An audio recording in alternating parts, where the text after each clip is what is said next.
Steph Curry, vintage logo shot para tapusin ang second quarter.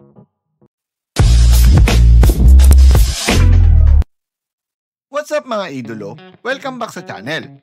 Today's big time matchup tayo. Golden State Warriors versus Orlando Magic.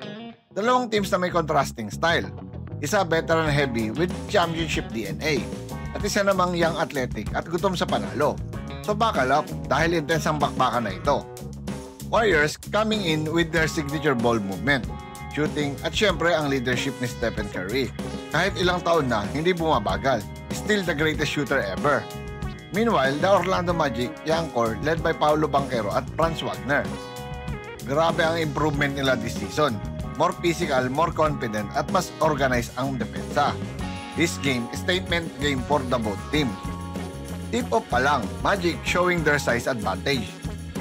Carter attacking early using his strength sa post, pero Warriors respond with classic Curry movement. Curry off a screen then pass to Green. Bang! 3-point agad. Green ulit follows up with a curling 3-point jumper. Pero Magic not backing down. Jalen Suggs pushing the tempo. Finishing strong sa pass break. Warriors struggling a bit sa rebounding dahil sa length ng Magic. Wendell Carter Jr. grabbing boards left and right. Bago matapos ang quarter ay isang logo shot buzzer ang ginawa ng greatest shooter.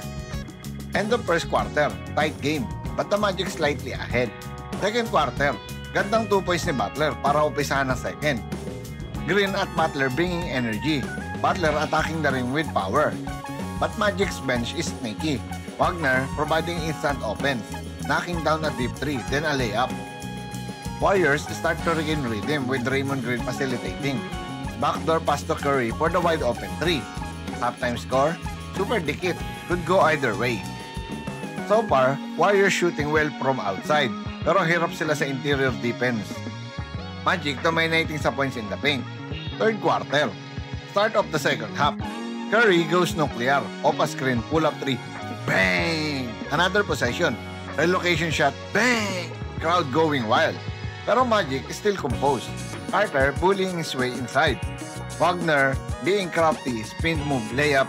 Draymond trying to keep the defense organized, pero Magic size catching up. Orlando goes on a mini run.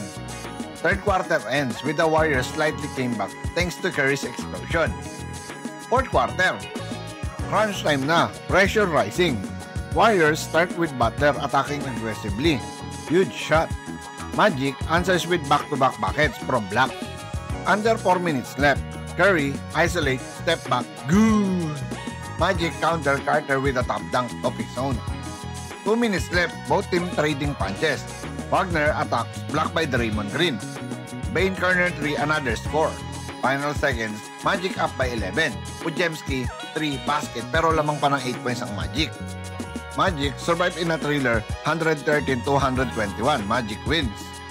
What a game! Warriors showing veteran, calm, and Curry clash as always. Magic proving they're legit, young but fearless. Kung nag-enjoy kayo sa breakdown na to, don't forget to like, subscribe, and comment kung sino ang gusto nyo. Ang veterano na Golden State Warriors o ang young and fearless na Orlando Magic. Once again, this is your Spotlight and Sports. Maraming salamat mga ka-sports.